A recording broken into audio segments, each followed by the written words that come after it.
Hello everybody, Steelfist Gaming here. Today we talk about some pretty big news in the world of gaming, the Steam Machine.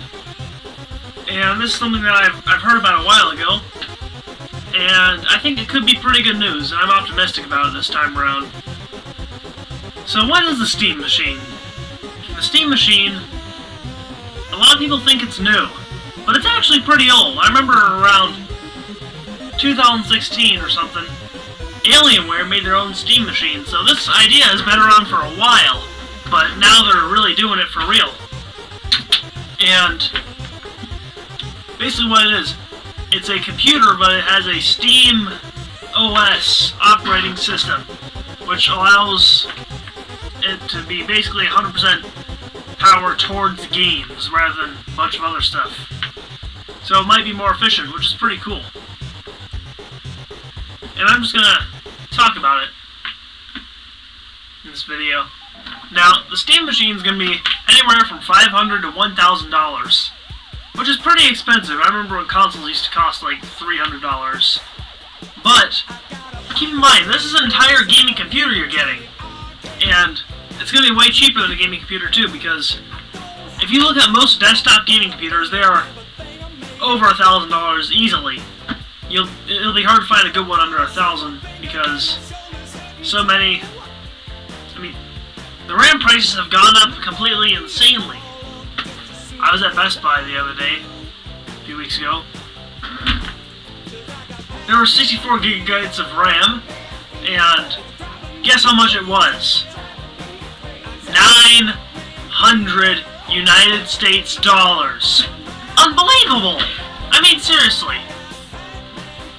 You used to be able to build a computer with 64 gigabytes of RAM for $900. Now that's how much just the RAM costs. It doesn't make any sense.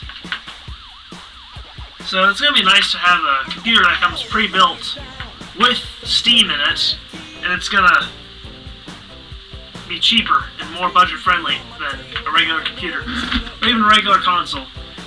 You know, I think this is going to be an interesting point, because what it sort of does is combine consoles and PC, who've been at war with each other for quite some time. So I think that it certainly has potential to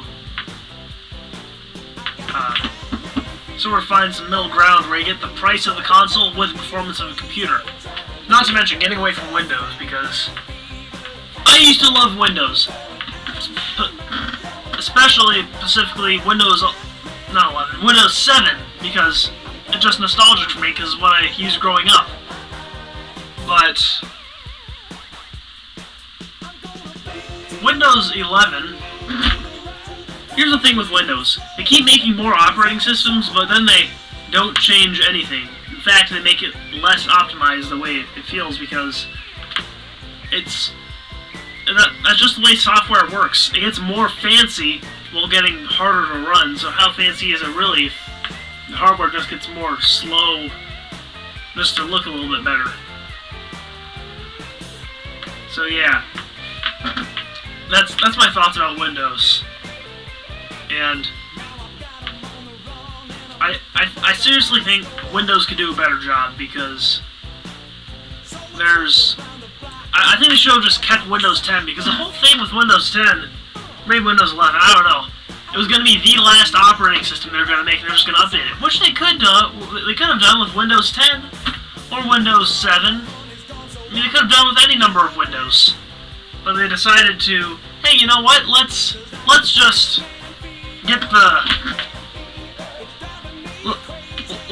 people to keep buying another operating system and another operating system and another operating system. Before you know it, you have to be buying a new operating system every year.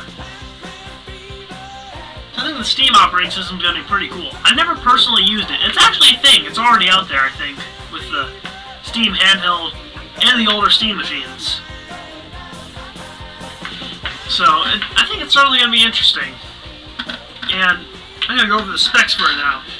Okay, so they're saying that it's going to be able to run video games at 4K 60 frames a second, a 6-core central processing unit, 16 gigabytes of DDR5 RAM, and 2 terabytes of storage, and Yeah, that's pretty good.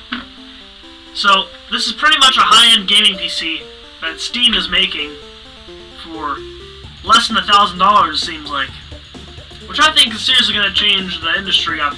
Because if you look at the newer consoles, the Xboxes, the PlayStations, the Nintendo Switch even, Nintendo Switch 2 is about $500, so not as bad as the Xbox, PlayStation, but still a crazy amount of money for a console, and it used to be in the $200 or $300 range. And where was I going with this?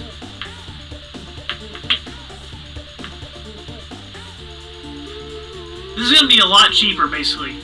They said $500 to $1,000, so you're probably gonna. It's probably gonna be on the lower side of that because they say over-promise, under-deliver, so that way people are always pleasantly surprised. So I think that that's going to really be a good effect on the gaming industry.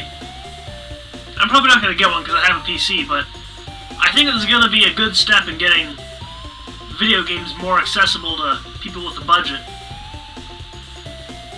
So yeah, that's just my thoughts about the Steam Machine, and I'll be interested to see whenever it comes out what it can do.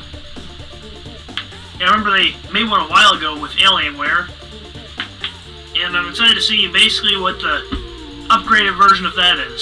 Steelfist Gaming, signing out. I'm a puppet, I don't know why I'm a puppet, I am. Hi, I'm Steelfist Gaming Puppet, and I also have optimistic thoughts about the Steam Machine. You know, for pretty much forever, PC has been way better, but with the increase of RAM prices, it's becoming more and more inaccessible. So if you can get what's functionally a PC